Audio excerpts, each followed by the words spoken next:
Vous écoutez la leçon biblique de l'Église de la Science chrétienne indépendante de Plainfield, située à Plainfield, New Jersey, États-Unis d'Amérique. Leçon du dimanche 15 décembre 2024. Sujet: Dieu, le conservateur de l'homme. Texte d'or, psaume.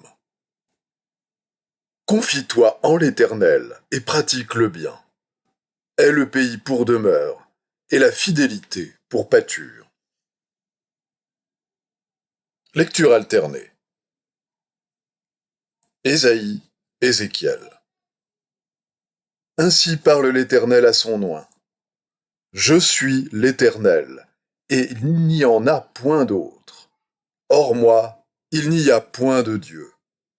Je t'ai saint avant que tu me connusses. Tournez-vous vers moi, et vous serez sauvés, vous tous qui êtes aux extrémités de la terre, car je suis Dieu, et il n'y en a point d'autre. Voici j'aurai soin moi-même de mes brebis, et j'en ferai la revue. Et je les ramènerai dans leur pays. Je les ferai paître sur les montagnes d'Israël, le long des ruisseaux. Je les ferai paître dans un bon pâturage, et leur demeure sera sur les montagnes élevées d'Israël. Là, elles reposeront dans un agréable asile, et elles auront de gras pâturages sur les montagnes d'Israël. J'établirai sur elles un seul pasteur, qui les fera paître, mon serviteur David. Il les fera paître, il sera leur pasteur. Moi, l'Éternel, je serai leur Dieu. La Bible. Au commencement, Dieu créa les cieux et la terre, et l'Esprit de Dieu se mouvait au-dessus des eaux. Puis Dieu dit, que la terre produise de la verdure, de l'herbe portant de la semence, des arbres fruitiers donnant du fruit selon leur espèce, et ayant en eux leur semence sur la terre. Et cela fut ainsi. La terre produisit de la verdure, de l'herbe portant de la semence selon son espèce, et des arbres donnant du fruit et ayant en eux leur semence selon leur espèce. Dieu vit que cela était bon. Puis Dieu dit, faisons l'homme à notre image, selon notre ressemblance. Et Dieu dit, voici, je vous donne toute herbe portant de la semence et qui est à la surface de toute la terre, et tout arbre ayant en lui du fruit d'arbre et portant de la semence. Ce sera votre nourriture. Dieu vit tout ce qu'il avait fait, et voici, cela était très bon. Éternel, tu soutiens les hommes et les bêtes. Combien est précieuse ta bonté, ô Dieu! À l'ombre de tes ailes, les fils de l'homme cherchent un refuge. Ils se rassasient de l'abondance de ta maison.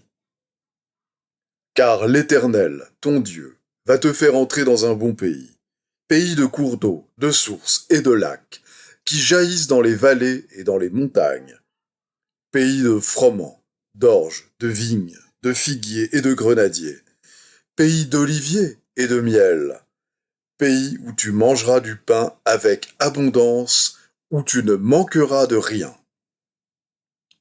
Lorsque tu mangeras et te rassasiras, tu béniras l'Éternel ton Dieu pour le bon pays qu'il t'a donné.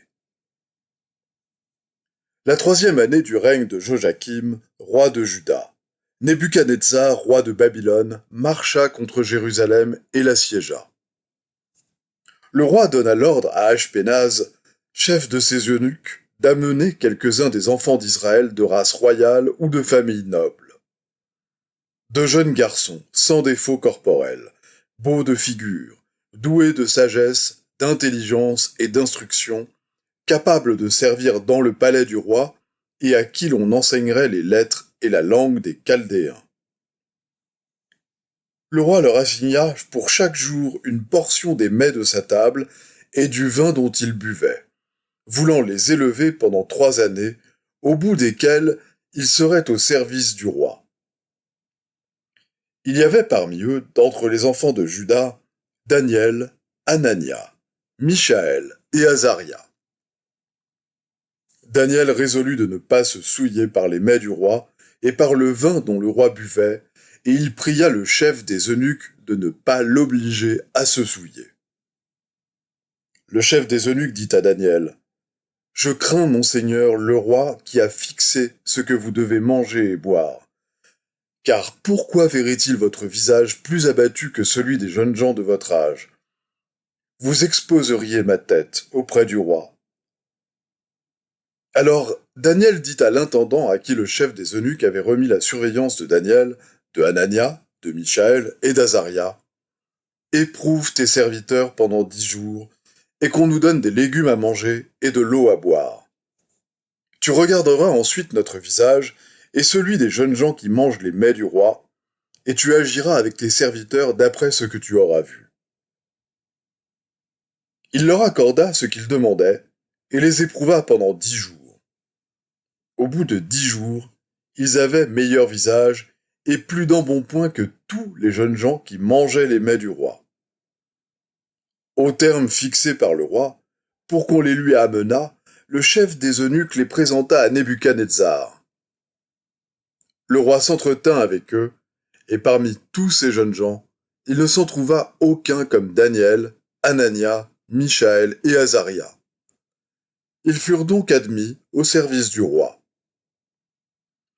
Sur tous les objets qui réclamaient de la sagesse et de l'intelligence, et sur lesquels le roi les interrogeait, il les trouvait 10 fois supérieurs à tous les magiciens et astrologues qui étaient dans tout son royaume. Ainsi fut Daniel jusqu'à la première année du roi Cyrus. Ainsi parle l'Éternel. Au temps de la grâce, je t'exaucerai, et au jour du salut, je te secourrai, je te garderai, et je t'établirai pour traiter alliance avec le peuple, pour relever le pays, et pour distribuer les héritages désolés. Ils paîtront sur les chemins, et ils trouveront des pâturages sur tous les coteaux. Ils n'auront pas faim, et ils n'auront pas soif. Le mirage et le soleil ne les feront point souffrir, car celui qui a pitié d'eux sera leur guide, et il les conduira vers des sources d'eau. Louez l'Éternel, car il est bon, car sa miséricorde dure à toujours. Car il a satisfait l'âme altérée, il a comblé de bien l'âme affamée. Je vais maintenant lire les passages corrélatifs tirés du livre d'études de la science chrétienne, Science et santé, avec la clé des Écritures de Mary Baker Eddy. L'esprit nourrit et revêt chaque objet comme il convient, à mesure qu'il apparaît dans l'ordre de la création spirituelle, exprimant ainsi tendrement la paternité et la maternité de Dieu. En science divine, l'homme est soutenu par Dieu, le principe divin de l'être. La terre, au commandement de Dieu, produit la nourriture nécessaire à l'homme. Sachant cela, Jésus dit un jour, « Ne vous inquiétez pas pour votre vie, de ce que vous mangerez ou de ce que vous boirez. » N'empiétant pas sur les prérogatives de son Créateur, mais reconnaissant que Dieu, le Père et la Mère de tout, peut nourrir et vêtir l'homme ainsi qu'il vêt les lys. Moins vous inquiétez pour votre vie de ce que vous mangerez ou de ce que vous boirez. Moins vous inquiétez pour votre corps de quoi vous serez vêtu. Cela fera pour la santé de la nouvelle génération beaucoup plus que vous ne le pensez. Nous ne devons pas attribuer de plus en plus d'intelligence à la matière, mais de moins en moins, si nous voulons être sages et bien portants. L'entendement divin, qui forme le bouton et la fleur, prendra soin du corps humain, de même qu'il revêt les lys. Mais qu'aucun mortel ne se mêle du gouvernement de Dieu en y interposant les lois des faux concepts humains. Nos vues erronées de la vie cachent l'harmonie éternelle et produisent les maux dont nous nous plaignons. Puisque Jésus prépara de la nourriture pour ses disciples, c'est que la nourriture ne peut détruire la vie. Le fait est que la nourriture n'affecte pas la vie absolue de l'homme, et cela devient évident en soi lorsque nous apprenons que Dieu est notre vie. Étant donné que le péché et la maladie ne sont pas des qualités de l'âme ou de la vie, nous espérons en l'immortalité, mais il serait déraisonnable de nous aventurer au-delà de notre connaissance actuelle, déraisonnable de cesser de manger avant d'avoir atteint la perfection et une claire compréhension de l'esprit vivant. En ce jour parfait de compréhension, nous ne mangerons pas pour vivre, ni ne vivrons pour manger. Si les mortels croient que la nourriture trouble les fonctions harmonieuses de l'entendement et du corps, il faut supprimer soit la nourriture, soit cette pensée, car la peine est inséparable de la croyance. Laquelle supprimera-t-on? Si nous laissons la décision à la science chrétienne, elle sera prise en faveur de l'Empire qu'à l'entendement sur cette croyance et sur toute croyance erronée ou condition matérielle. N'est-ce pas en quelque sorte une infidélité de croire qu'une œuvre aussi sublime que celle du Messie fut accomplie pour lui-même ou pour Dieu qui n'avait pas besoin de l'exemple de Jésus pour l'aider à maintenir l'harmonie éternelle? Mais les mortels avaient besoin de cette aide et Jésus leur montra le chemin. L'amour divin a toujours répondu à tout besoin humain et y répondra toujours. Il n'est pas bien de se figurer que Jésus démontra le pouvoir divin de guérir uniquement pour une certaine élite ou pour une période de temps limitée, puisqu'à toute heure, l'amour divin dispense tout bien à l'humanité entière. Jésus démontra l'incapacité de la corporalité aussi bien que la capacité infinie de l'esprit, aidant ainsi le sens humain erroné à fuir ses propres convictions et à chercher le salut en science divine. Moins on parlera de la structure physique et des lois physiques, et plus on pensera à la loi morale et spirituelle, et on en parlera, plus la norme de l'existence s'élèvera, et plus la faiblesse d'esprit ou la maladie s'éloigneront des mortels. On nous dit que la nourriture simple de nos ancêtres contribuait à leur donner la santé. Mais c'est là une erreur. De nos jours, leur régime ne guérirait pas la dyspepsie. Même avec des règles de santé dans la tête et une nourriture très digestible dans l'estomac, il y aurait encore des dyspeptiques. Beaucoup de constitutions délicates de notre époque ne deviendront jamais robustes avant que les opinions individuelles ne s'améliorent et que la croyance mortelle ne perde quelque peu de son erreur. En cherchant à vous guérir de la dyspepsie, ne consultez nullement la matière et mangez ce que l'on vous servira sans vous enquérir de rien par motif de conscience. Il faut que nous détruisions la fausse croyance que la vie et l'intelligence sont dans la matière et que nous nous établissions sur ce qui est pur et parfait.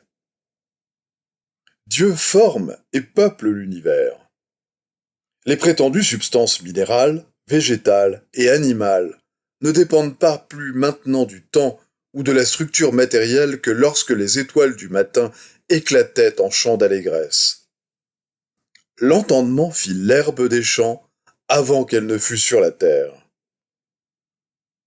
À mesure que les mortels acquerront des vues plus justes de Dieu et de l'homme, d'innombrables objets de la création, jusque-là invisibles, deviendront visibles. Lorsque nous comprendrons que la vie est esprit, qu'elle n'est jamais dans la matière, ni matérielle, cette compréhension s'épanouira jusqu'à devenir complète en soi, trouvant tout en Dieu, le bien, et n'ayant besoin d'aucune autre conscience.